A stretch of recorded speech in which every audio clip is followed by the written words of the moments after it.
Hello and welcome to the Exit Velo podcast. It is episode number 61. I am your host for the evening, Henry Winkelhake. Pardon me, I should know my own name. Joined here with Adam Cohen, my good friend and fellow baseball savant. Adam, the hot stove is heating up this last week, man. We finally have some transaction news to talk about. Granted, it is primarily from one team, the San Diego Padres, definitely emerging as the alpha buyer of the offseason and making some huge moves, two of them within the span of 24 hours, getting a couple of aces. We've got some stuff to break down, but Adam, how are you doing, my friend? I'm doing pretty well. I'm always happy to talk baseball with you, Henry, and yeah, I know that Darvish trade hurt you a bit. I'm sure we'll get into it, but it's nice to see something happening on the hot stove at least. All these big free agents may not sign till late January, perhaps even into February. And even last week, I said that the hot stove would be quiet for a while. Then the Padres came out of nowhere, getting Yu Darvish, Blake Snell, and even Ha-Seong Kim, all within like 24 hours or so. And now they have a chance to dethrone the Dodgers, the World Series champions, and NL East victors for most of the 2010s. A very real chance to dethrone those Dodgers. The Padres have closed that gap so quickly, even before this offseason, going out and making those moves. I mean, you have the signing of Manny Machado a couple years ago, the emergence of Fernando Tatis, going out and getting Mike Clevinger last year, who, of course, does get shut down with Tommy Johns. He's going to miss all of 2021, but it may not matter. When you look at that rotation after these trades, you go out and add Blake Snell, Yu Darvish. That's on top of Dinelson Lamet. You have Chris Paddock. You have the number one pitching prospect in baseball, and Mackenzie Gore. This is like a historically great rotation coming together for the Padres, even without Mike Clevinger. It is, and I don't want to steal from the end of the show, but they may still have financial flexibility to go out and add Trevor Bauer as well. That would be freaking insane. But we'll talk about the hypotheticals later. Let's talk about what did happen. That trade, the Padres getting Blake Snell, starting everything off. That was Sunday night, and kind of shocking for me, Adam. I wasn't expecting Tampa Bay to be selling their ace pitcher coming off a World Series appearance.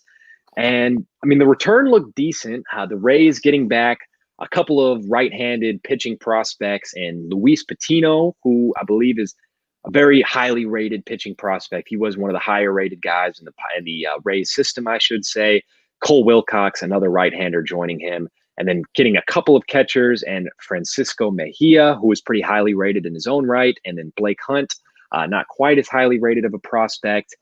But I mentioned those rankings there. Patino was number 3 in the Rays system. He'll be number 3 in the Padres system as well. So, I mean, definitely a strong blue chip prospect there coming in. And then Wilcox is going to be here. Number 8 in the Rays system. So a couple of top 10 prospects, which is more than my team got back for Darvish. But we'll get into that. Adam, what were your impressions of the return coming back for the Rays in that Blake Snell trade? Was that an ill-advised trade or just a weird trade? Well, at first, I'd like to say that I was completely taken aback by the Blake Snell trade because, of course, he threw 5+ dominant innings in Game 6 of the World Series, carried the team on his back. He has not pitched like an ace since his 2018 Cy Young season, but he pitched like an ace this postseason. And he was looking really sharp in the postseason. He actually said he wanted to stay in Tampa Bay despite being a little bit angry with Kevin Cash pulling him out, and listening to that evolving front office, which is so powerful in Tampa Bay. And at first glance, I thought this haul looked pretty good because Luis Patino is a high-rated arm, throws 97, 98. He's going to be a frontline starter one day, easily be a number 2, number 3 starter, perhaps even ace potential. Francisco Mejia had a 50-game hit streak a couple years back, which broke a 66-year record since like 1954, about the longest hit streak in a minor league organization since then.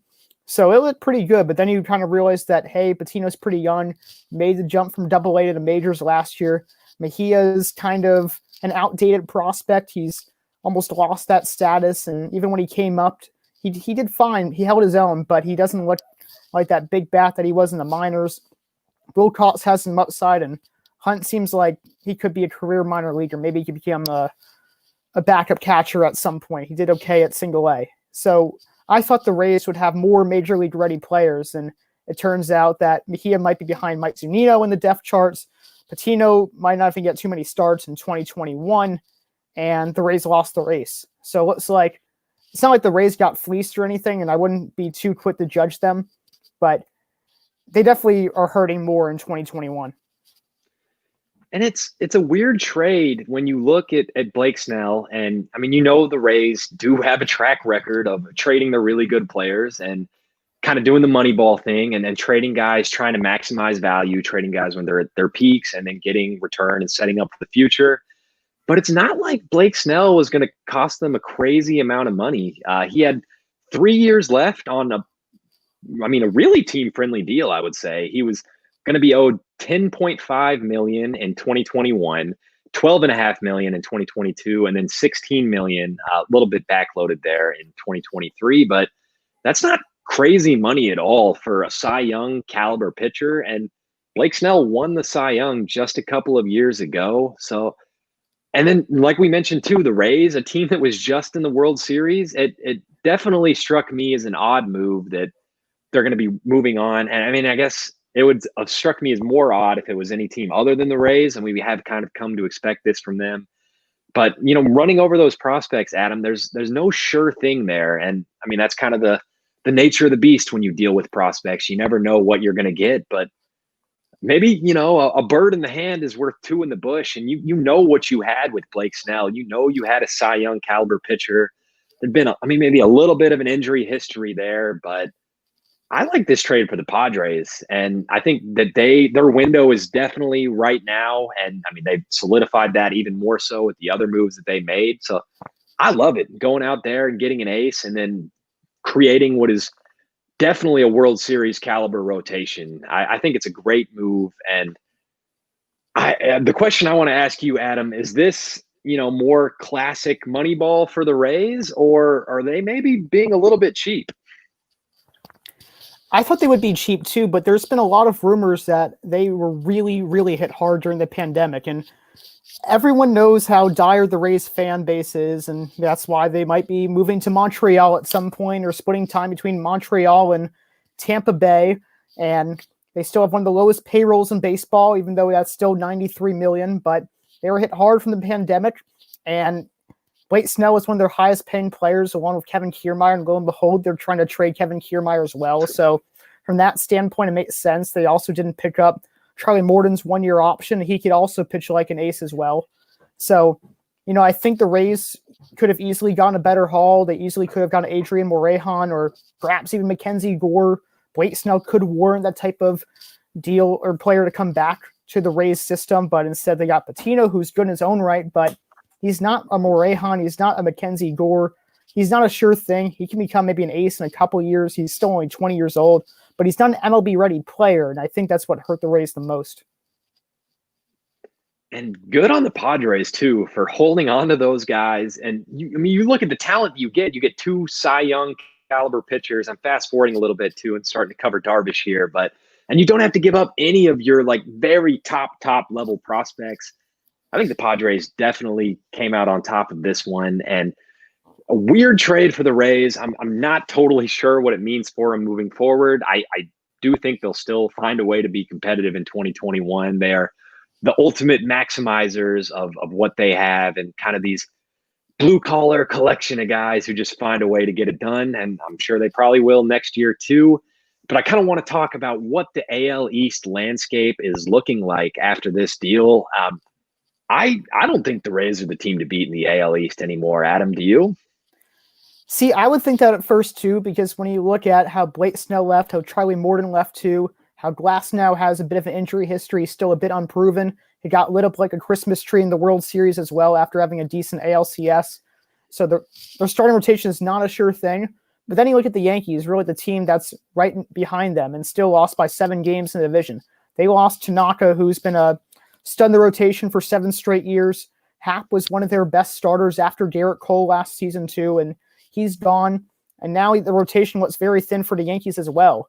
So both teams lost two pretty solid pitchers, and the Rays still have one of the best bullpens in baseball. Their hitting's very underrated, and they're always the Rays, so they're going to find a way to do better. And Yankees are really at a tough position with just signing DJ LeMahieu because they can't really sign too many players after that since they're projected to go over the luxury tax once they sign him. They're currently under $1 million under.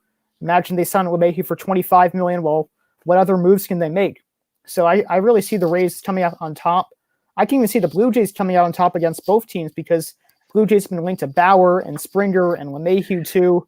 And I think if they can get any of those players, they could really be the team to beat because they have so much momentum and such a young core as well. I'm glad you mentioned the Blue Jays too, because I do think they're kind of in a position to where they could leapfrog perhaps both Tampa Bay and New York. As it is right now, if the season started today, I think the Yankees would be my favorite to take the division. I do think there's still too much talent there, but they certainly do have some question marks in their own right. And I'm glad you pointed those out as well, Adam. And I think no one really is expecting Trevor Bauer to the Yankees anymore. It's now much more a question of DJ LeMahieu. Will he return or not? And that lineup, you start to have some questions, certainly with durability and maybe production without DJ LeMahieu, what that would look like. Well, and then you look around the rest of the division as well. I don't think the Red Sox are knocking at the door all too soon. They don't appear to be buyers, and this offseason, so maybe another couple of years away for Boston. Still a talented roster. They could surprise people. But, yeah, I think Toronto definitely up and coming, and you don't have to worry about the Orioles at least for God knows how long. Probably another 3-4 years maybe at least. But yeah, I'd say at the top, probably still definitely the three of the Rays, Yankees, and Blue Jays in some order. And it'll be interesting to see. I think that's going to be an intriguing division for years to come. And three teams that are at very different places and that have very different approaches. So it's kind of interesting to see that culture clash in that division. But so we've covered the Blake Snell deal pretty good here. We've got a couple other blockbuster trades for the Padres to break down. And you alluded to this, Adam. This one was very near and dear to my heart and broke my heart seeing the Cubs trade Yu Darvish coming off a Cy Young runner-up season. He had a phenomenal 2020. And then it kind of seems like the Cubs trade him for nickels on the dime. And you get 4 prospects back. So the Cubs may be going more quantity over quality. None of those 4 ranking in the top 10 of the Padres system. That was kind of upsetting. And I thought it was weird, too. All 4 of them also position players, which the Cubs do need pitching help in the future, which they might need hitting help, too, where the franchise is in a weird place. We'll talk about that. And you get Zach Davies coming back as well, who has been very solid over the last 4 or 5 seasons, but he's not Yu Darvish. He's not a Cy Young caliber pitcher. Granted, I think he finished 5th in Cy Young voting in 2020, but still, Yu Darvish, much higher upside there. And that trade kind of blindsided me, blindsided a lot of Cubs fans. Adam, what was your perspective on the Darvish trade? I thought it was a terrible move for the Cubs. You look at least the haul the Rays got for Blake Snell, and it wasn't the perfect scenario of them. I have to give a grade on their return. It would probably be a B+ or so. And I thought the Cubs would even get more because they traded not only Darvish, who's on a team-friendly contract, but you also get Carantini, who's an underrated catcher that will be pairing with Austin Nola behind a dish. So I thought that, all right, well, they'll get an even better haul back than Blake Snell. But lo and behold, 3 of those 4 prospects they got, I'm older than them, and they also haven't even played a minor league game. And the only one that has only made it to single A. So it's almost as if they're rebuilding or something because none of these players are MLB ready. They're not going to help the Cubs contend in 2021. And also the strangest part is that the NL Central is up for grabs. And the Cubs just won the NL Central too.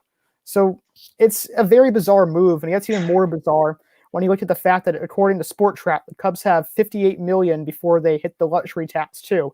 And they're a big market team, so they probably wouldn't be hit too hard from the pandemic. It's mind-boggling, and I'm sure it's even more frustrating for a Cubs fan like yourself.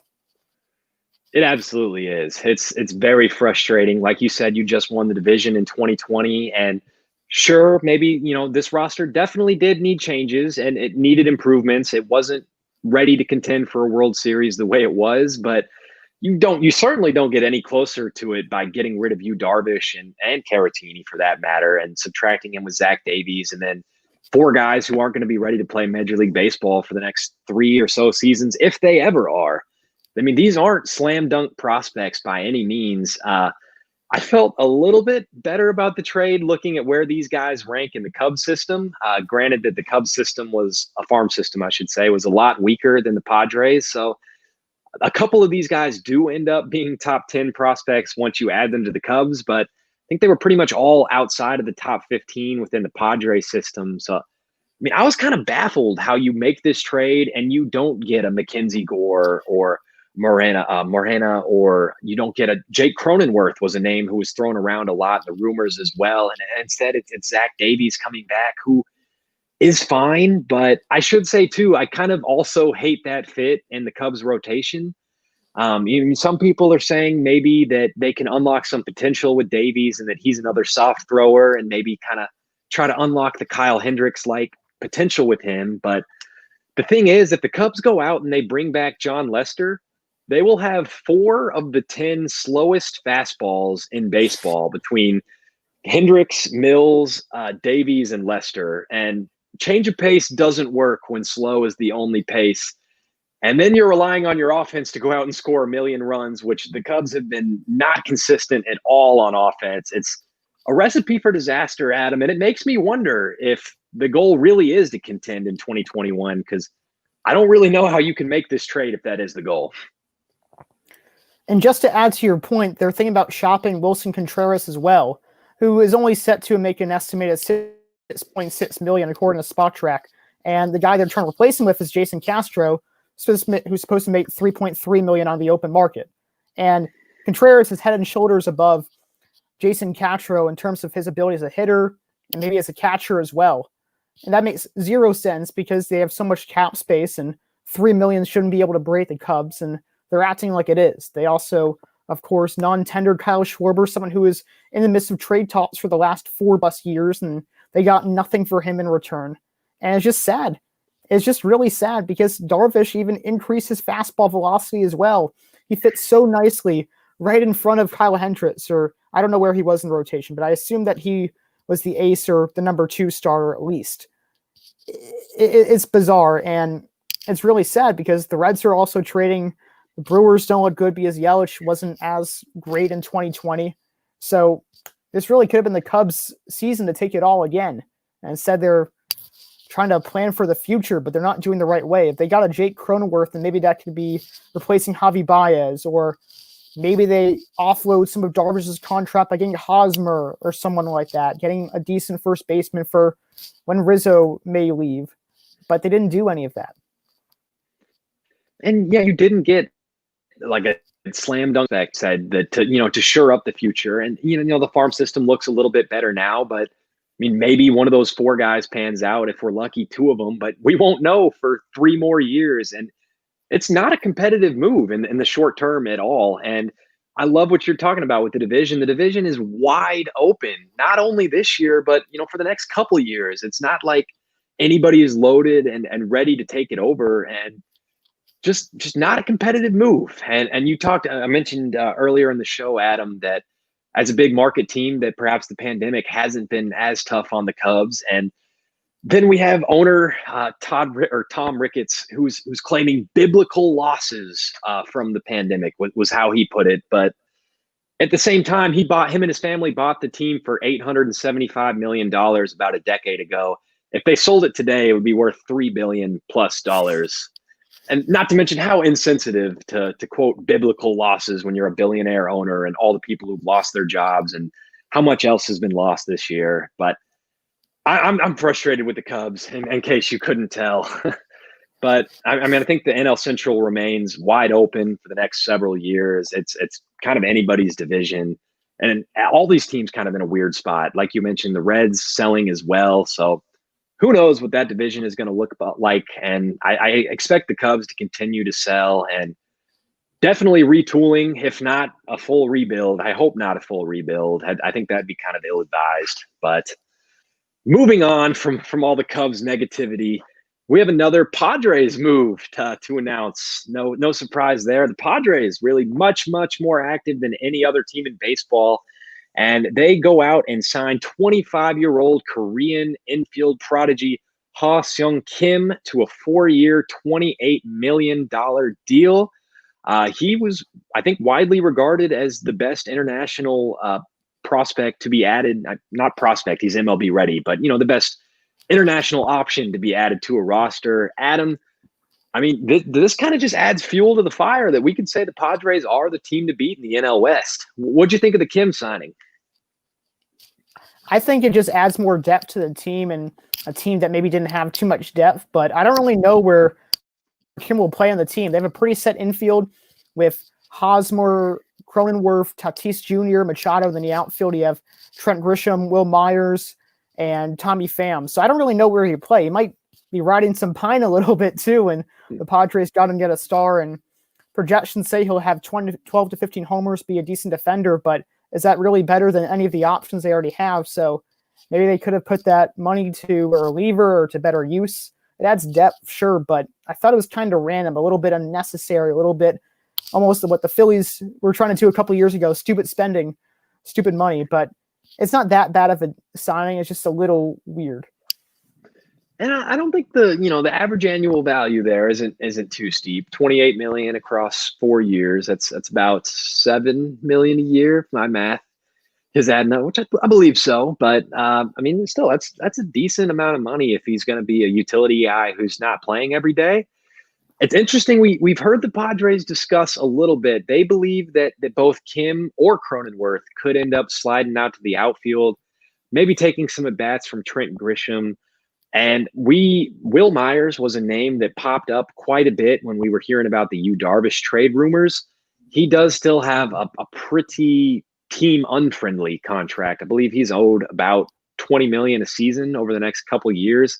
And he did just have a great 2020 season. It could be a good time for the Padres to go ahead and try and cash in those chips, trade Will Myers, maybe open a little bit more wiggle room in the budget. I mean, if you're going to be a team that's a World Series contender, which they certainly look like they will be, they're going to want to have a little bit of wiggle room, maybe try and make a deadline trade or something, not leave yourself with $1 or $2 million under the cap and then force yourself to go over if you want to be buyers at the deadline.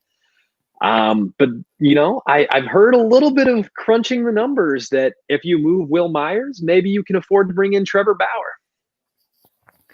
And as you mentioned, Myers was a name that was tossed around in trade mills just a year ago, and now he's coming off his best season in a while, perhaps best season in his career. I don't know if he got any down ballot MVP votes, but he was certainly a fixture in the Padres lineup last year when they didn't really have a place for him and doesn't offer too much value defensively. So, hey, he could be shipped to an American League team for his bat. Still has some speed there. Maybe he could play a little outfield too, and the outfield market is thin after Michael Brantley and George Springer. So now would be the time to trade him, and they could also then just slot Cronenworth or Kim in the outfield and make a lot of sense. So I think that'd be an excellent choice for the Padres. And it does never hurt to have depth too. I mean, especially, moving into a regular, hopefully, fingers crossed, 162 game season. You never know who could go down with injury. And I mean, actually, I was going to say, like contingency planning for the next couple of years, but I mean, that infield, I should say, is kind of locked up. You got like 3 more years of Machado. You've got another like 3-4 years of Tatis at definitely team-friendly, controllable there, his contract. But I know they'd like to extend Tatis at some point. There were rumors about that kind of before all this mass influx of talent to the Padres. Maybe there's a little bit less wiggle room to get that done now.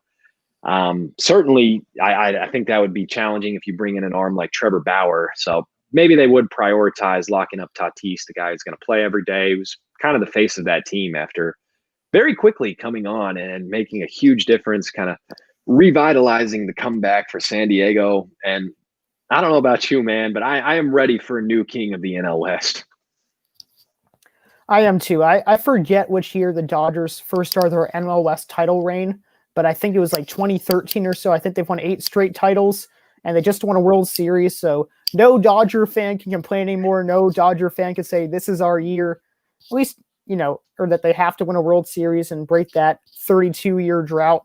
So it's time for the Padres to reign supreme in that division. And when you look closely at the team, they really aren't that far apart. You look at their order, and the Dodgers, of course, they have Muncy, Bellinger, Betts, Seager, and the Padres. They have Machado, Tatis, Myers, and Cronenworth, too, burst down the scene. The rotations are very similar. The Dodgers have Buehler and Kershaw and Urias and Price, and the Padres, of course, as you mentioned earlier, have Snell, Darvish, Paddock, Lamet, and even maybe Mackenzie Gore. I think the only difference in where the Dodgers lead ahead is the bullpen, where they have a bunch of guys who are underrated, under team control that helped them win the World Series, such as Julio Urias and Victor Gonzalez, where the Padres no longer have Trevor Rosenthal or Kervin Yates. They have Dan Aldavia, and they also have Craig Stammen still, so they still have some guys in their bullpen, but it's not as strong as it once was, and maybe that's where they should be focusing. So I don't think they're ahead of the Dodgers yet, but it's really a toss-up with their lineup and their rotation, I would say. I'm glad you mentioned bullpen too, because we've heard kind of rumors throughout the offseason that the Dodgers could be going out and adding Liam Hendriks and perhaps even widening that gap in the bullpen, which actually definitely does seem like the striking weakness for the Padres. If there was one more hole that they need to go out and plug, and you wonder maybe it seems like they should want to re-sign Kirby Yates. I haven't really heard a whole lot about that. I mean, I know he's going to be an expensive option. He wants to get paid like Aroldis Chapman, and $100 million contracts can be tough to give out for a relief pitcher, given how fickle they can be and that the stats tend to bounce around quite a bit from year to year, even though Yates has been awfully consistent. But my team went out and did it. We signed a Craig Kimbrell, and a guy who's, been a Hall of Famer his whole career, and then boom, regression. And all of a sudden he's not so great. It happens with relievers all the time, which perhaps is an argument that the elite ones are that much more valuable, but still, that kind of contract is a huge risk, but definitely the Padres do have to do something with the bullpen. I expect they will. If they don't in free agency, perhaps making a trade as we get into the season, something at the deadline, because this is going to be a contending team. If not winning the NL West, certainly a wild card. And they said expanded playoffs are sticking around, right, Adam? I don't think they've made an assessment on that yet, but it could stick around.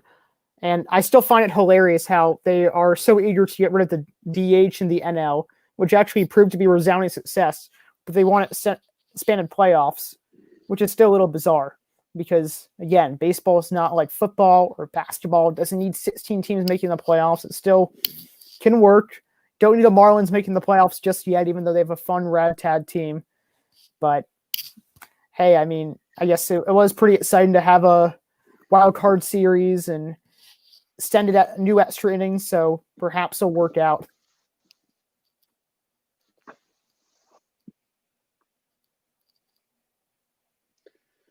And yeah, I think it's all about money, I guess, in that sense. The MLB wants as many postseason TV games as possible. And especially coming off the 2020 season where the finances were the way they were, I expect maybe that expanded playoffs will be coming. If not this year, maybe that's something we see in the new CBA. But that is probably a talk for another episode. I don't think that is super relevant to the Padres playoff chances. I think they'll be in regardless. They definitely be one of those wild card teams, if not the NL West champion. I would love to see him be the NL West champion over the Dodgers, but we'll see. Definitely a very strong roster still in Los Angeles. But I think that's about all of the real transaction news that we have to break down. But we do still have some rumors, some hypotheticals to discuss. The rumor mill, still some interesting tidbits coming in here. Trevor Bauer talking to the Blue Jays. That's something that I've heard a little bit about the past couple days, and it does seem like the market for Bauer is perhaps narrowing. Blue Jays and the Mets, two of the teams that we've really heard a lot about being connected to Bauer. But then again, Bauer does he does stir the pot on Twitter and seems to connect himself to every team, and he tweets all sorts of speculation, just trying to get people excited. And he's trying to play up his value and generate some buzz and try and create some fan pressure to go out there and get it done. But some more Bauer news.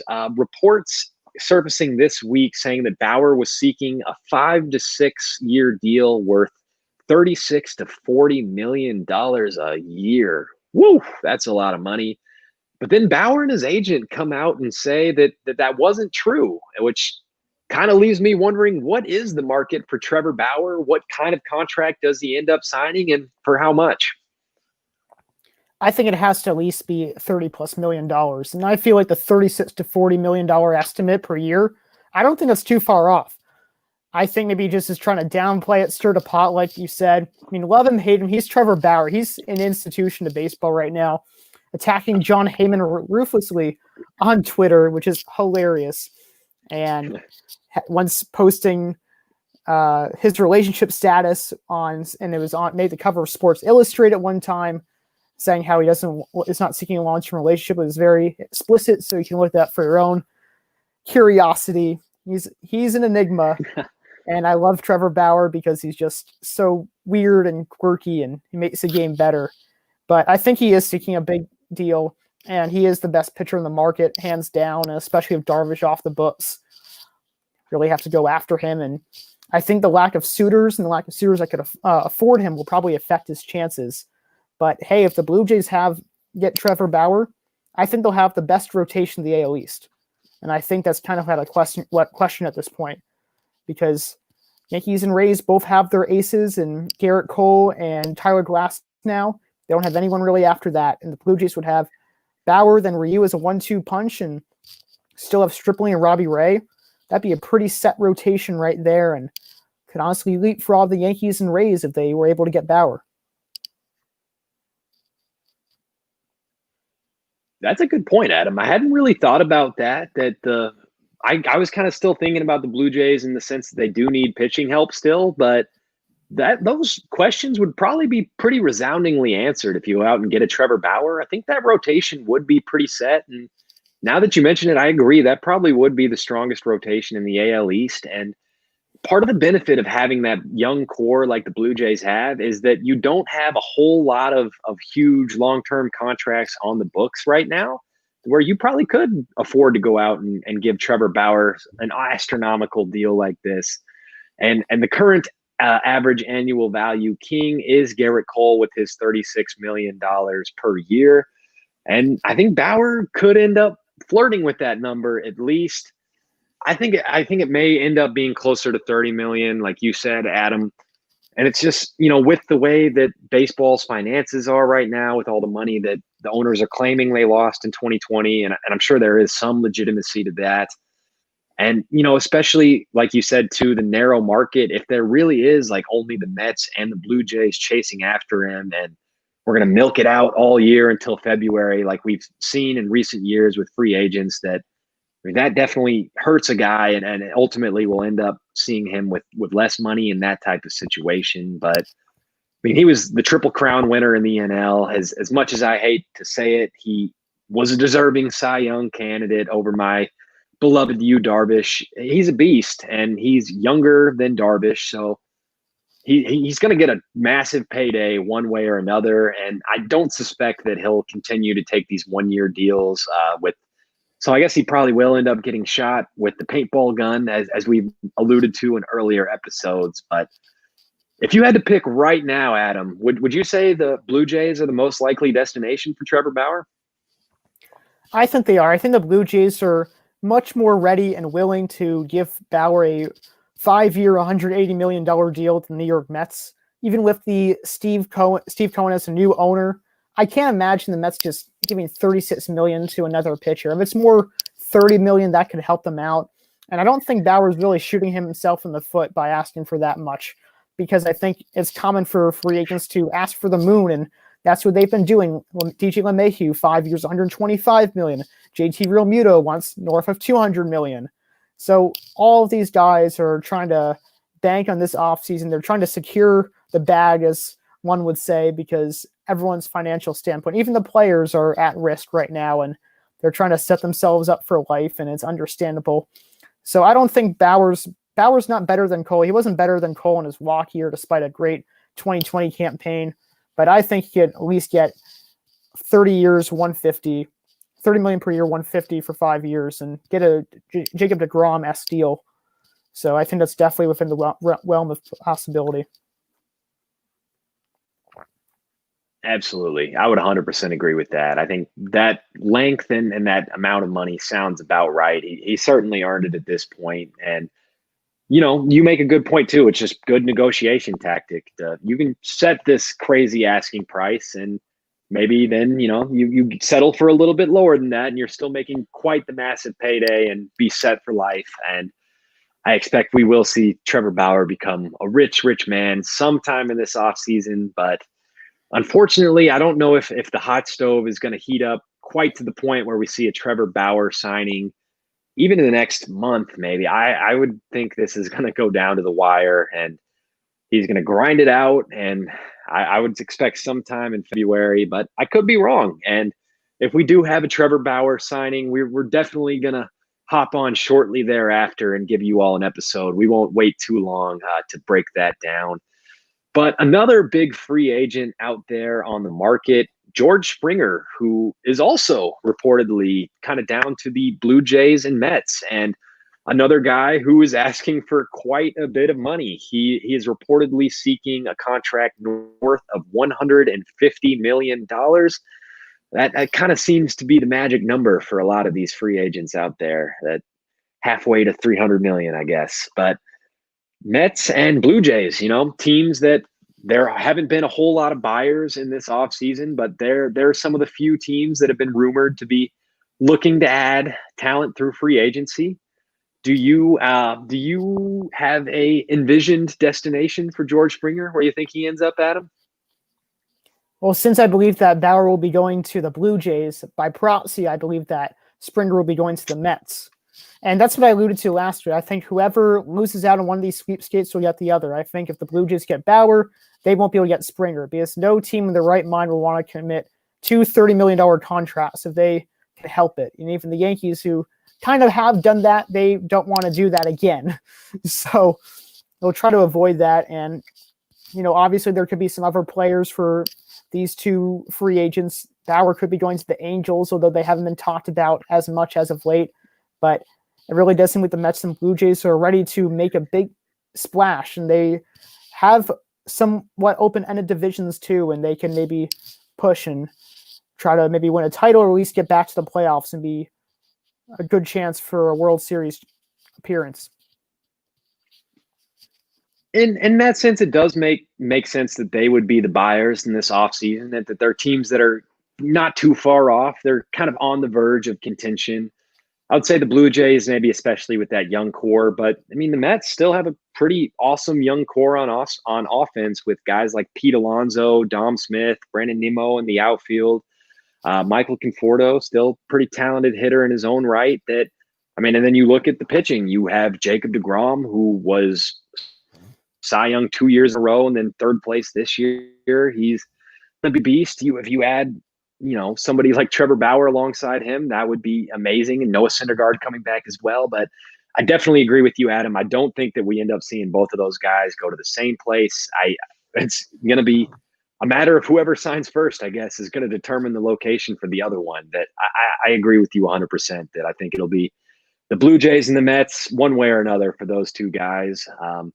Maybe the Padres, but that may take a Will Myers trade. And part of the reason I'm speculating Padres there is just nobody else has really been buyers at this offseason, especially not the big market teams. I know we were talking a little bit pre-show. It's kind of crazy. You look at the usual suspects. The Cubs are selling. The Yankees are, they're talking about re-signing LeMahieu, but not out there making their usual huge free agent splashes. Boston still taking it slow and kind of building back up and not making any big splashes in free agency. The Giants still kind of in a retooling / rebuilding phase. And then the Dodgers, we've talked a little bit about them, but not really in the sense of getting Trevor Bauer, more so talking about getting a guy like Liam Hendricks or re-signing Justin Turner. So the usual suspects not really in play this offseason, which perhaps opens the door for your teams like the Blue Jays or the Mets to go out there and be the big splashers of the offseason. But it's It's I think it will be a little bit longer, unfortunately. I think the hot stove may cool down a little bit more before it heats back up. But what a week it was, man. A lot of moves to discuss, and definitely one of the more fun weeks of the offseason we've had. I would actually like to counter that. It was more a fun day of the offseason because all three moves that the Padres made were in a day, and then nothing really else happened besides that. I don't think we've mentioned the Jose Alvarado trade that happened, and the Phillies got this former reliever for the Rays, and Alvarado has like a 98-mile-per-hour sinker, and he can be a pretty good reliever at times, but he started the last couple of years, and the Rays got two minor prospects in return, including first base prospect, which doesn't make a lot of sense for them because they have Yandy Diaz and G-Man Choi at first base, probably holding down the Ford and under team control for many years. So after all these Padres deals, that was the next best thing, which just tells you how this offseason is going to be playing out. And, we obviously want the big contracts to happen. We want Realmuto and Bauer and Springer and LeMahieu all to be signed, but that might not happen until February. That might not happen until there's a clearer picture about the vaccine or how long the season will be, because everyone's trying to think about their finances at this point. Yeah, a whole lot of turtles sticking in their shells around the league. Everybody playing it safe, not wanting to put their head out and be the ones to make a huge financial investment and get exposed. And it definitely, I forgot to mention too, that Jose Alvarado trade, Adam. That was weird. Seemed like more Moneyball Rays trying to get rid of, cut a little bit of cost perhaps. And like you mentioned, they may have been a team who was more struck by the pandemic, but he's been a talented reliever for the majority of his career. I know the last couple of years have been a little bit tougher on him.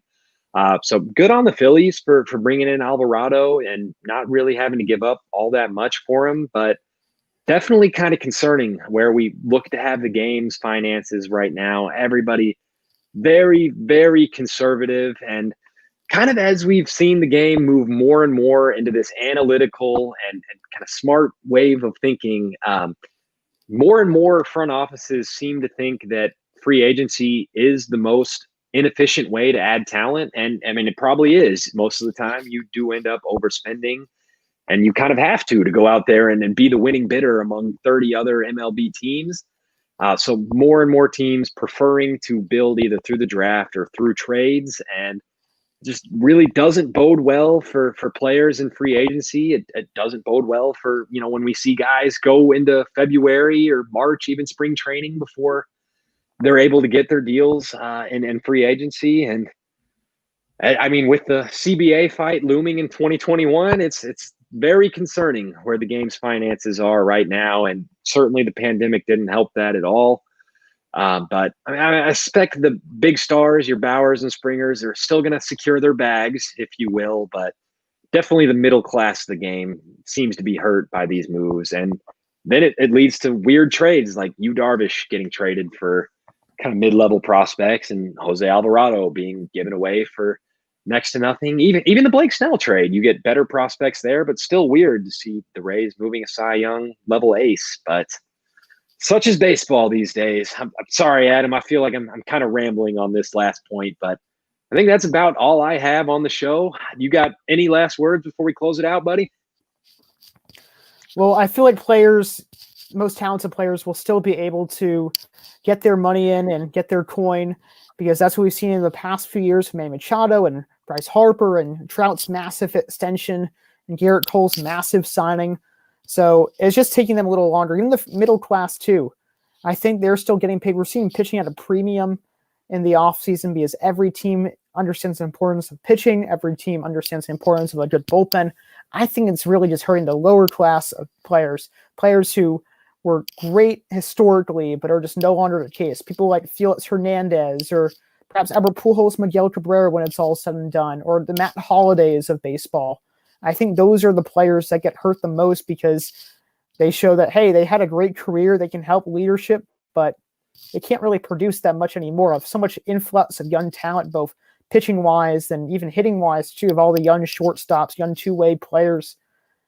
There's some good parts of the game heading in that direction. Lots of hard-throwing pitchers and a lots of talented middle infielders, but it's sad to see all these former players that we grew up watching not have a contract to play at, and also these big market teams not spending like they should, or even not a lot of teams really contending in the World Series, maybe making the playoffs, but not going all in. And just more fuel to the fire for the inevitable 2021 or post 2021, I should say, CBA fight. And the veterans kind of holding more power among that player association. So I imagine they're going to try and strike back in some form or fashion once those negotiations take place. And hopefully we don't see an overcorrection that, hurts the young guys too much, because we all still want to see, we want to let the kids play, but you got to protect the veterans too. And these guys still need to be treated fairly. And I do think ownership across the league has probably overstepped and has, in pursuit of this efficiency, and the analytics and everything, that maybe sometimes they've forgotten to treat these guys like human beings and, pay them for what they've been worth. And it's not all just stats and analytics. There's a little bit of sentimental value to get sappy here at the end, that in veteran leadership, that matters for something too, guys, in the clubhouse. And I don't think we've totally seen that fall by the wayside, but it seems to be declining. But that's about all the rambling that I have for today. So thank you all for tuning in for Exit Velo 61. And moving forward, we're actually going to try and continue with this Saturday night slot. So you all stay tuned and look for us. We're going to probably be around 7:30 for the most part. So we've appreciated you all tuning in with us over the weekdays, but look for us on Saturdays from here on out, and hopefully some more hot stove news to discuss. Until next time, this is Exit Velo presented by Back Sports Page. Thank you all, and have a happy new year.